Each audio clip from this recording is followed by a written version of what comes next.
সম্প্রতি মাদারীপুর সদর থানাধীন সুভাষপুর এলাকায় দুই সহোদর ভাই এবং তাদের অপর এক চাচাতো ভাইকে রোজার মধ্যে মসজিদে কুপিয়ে হত্যার ঘটনাটি জনমনে, এলাকার মানুষের মধ্যে এবং দেশবাসীর মনে একটি নেককারজনক ব্যাপক নেতিবাচক একটি সাড়া ফেলেছে।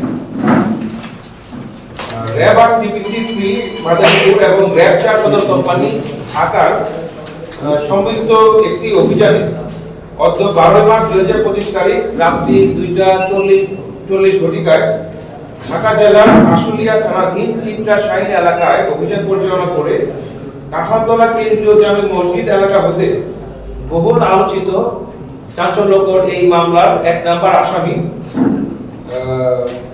মোহাম্মদ হোসেন সর্দারকে আটক করতে সক্ষম হয়েছে।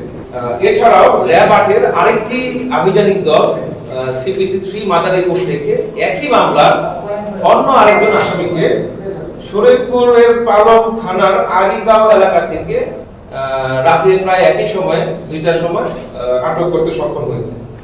তো মামলার বিবরণ এবং অন্যান্য সূত্রে জানা যায়, মাদারীপুর সদর থানাধীন সুভাষপুর ইউনিয়নের তিনটি ন্যাশনাল নদী থেকে অবৈধভাবে বাঁধ উত্তোলন এবং ইজারা নিয়ে পূর্ব বিরোধের জোর ধরে গত ৮ মার্চ 2025 তারিখে আনুমানিক 09:30 ঘটিকায় গ্রেপ্তারকৃত অভিযুক্ত মোহাম্মদ হোসেন সর্দারের নেতৃত্বে এজাহার নামীয় 49 জন আসামি এবং অন্যান্য অজ্ঞাতনামা 80 থেকে 90 জন অভিযুক্ত আসামি তারা যোগ সাজসে বিভিন্ন দেশীয় অস্ত্রপাতি নিয়ে ভিকটিম সাইফুল সর্দার, আতাউর সর্দার তাদের বাড়িতে আক্রমণ করে। তো এই আক্রমণের প্রেক্ষিতে এই ভিকটিম সাইফুল সর্দার, আতাউর সর্দার, তাদের প্রতিবেশী চাচাতো ভাই পলাশ সর্দার এবং আরো বেশ কয়েকজন তারা প্রাণ বাঁচাতে সেখানকার স্থানীয় মসজিদ সেখানে গিয়ে আশ্রয় গ্রহণ করে, সর্দার বাড়ি জামে মসজিদ। তো অতঃপর এই অভিযুক্ত আসামিরা তারা সেই মসজিদের ভিতরে ঢুকে অতর্কিত কুপিয়ে এই সহোদর দুই ভাই সাইফুল সর্দার এবং আতাউর সর্দারকে সেখানে জখম করে, পাশাপাশি পলাশ সর্দার সহ কলিল সর্দার, তাজের হাওলাদার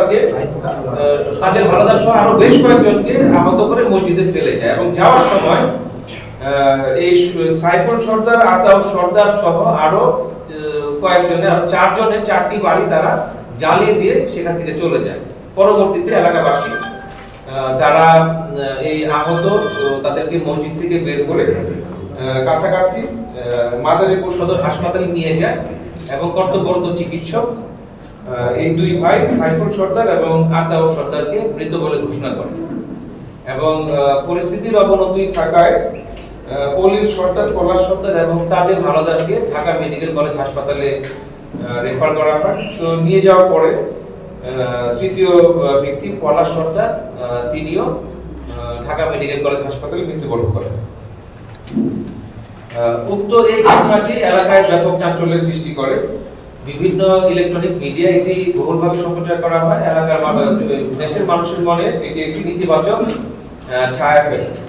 তো এই ঘটনাটি আমাদের নজরে আসলে হত্যাকাণ্ডের সাথে সম্পৃক্তদের আইনের আওতায় নিয়ে আসার জন্য আমরা আমাদের গোয়েন্দা নজরদারি বৃদ্ধি করি। পরবর্তীতে আমরা আমাদের আধুনিক তথ্য প্রযুক্তির সহায়তায় এই আসামিদের অবস্থান শনাক্ত করি। তারা ঢাকার আশুলিয়াতে আছে এই 1 নম্বর আসামি এবং পরবর্তীতে র্যাব ৪ তাদের সহায়তায় আমরা ঢাকার আশুলিয়া থেকে গতকাল রাত 2:40 ঘটিকার সময় এই 1 নম্বর আসামিকে আমরা আটক করতে সক্ষম হই।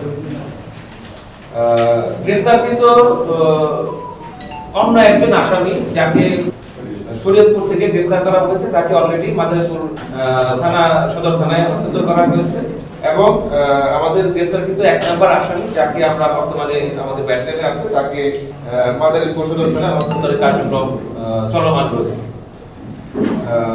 তো এইটুকুই, আপনাদের সবাইকে ধন্যবাদ।